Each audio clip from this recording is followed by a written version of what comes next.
Uy, bagay ba sa akin? Uy, oo, bagay sa'yo. Ganda mo dyan, te. Grabe ka na, di ka na namin kilala. Idol niyo na naman ako. Ako lang to. Uy, okay na ba tong suot ko? Pangit? Eto, okay na? Ba yan ang pangit? Blue. Tong t-shirt, okay na to. Pangit talaga. Ang pangit! Ano ba yan? Pangit pa din? Ito na nga lang damit ko eh. Hindi kasi yung damit yung sinasabihan ko, yung mukha mo. Nakakatawa yun, ha? Pagod na nga, kakapalit-palit ng damit, yan ang pala sasabihin nyo. Kuya, naalala mo yung kahapon? Ha? Yung kahapon sa ano? Ay, yung ano? Oo! Oo! Uy, kuya, naalala mo ba yung nangyari kahapon? Ha? Yung kahapon. Hotdog. Ang ayos mo kasi talaga kausap eh, no? Uy, ano yung nakain mo? Goya Quadros, binili ko sa tindahan. Gusto mo? Tingi. Bili ko. Damot. Eme lang. Dami pa yan. Thank you.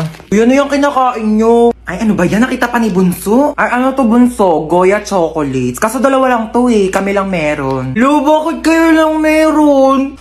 Kami lang binilhan ni Mama eh. Bawal daw kasi ito sa bata. Anong bawal? Yung favorite ko din yan eh.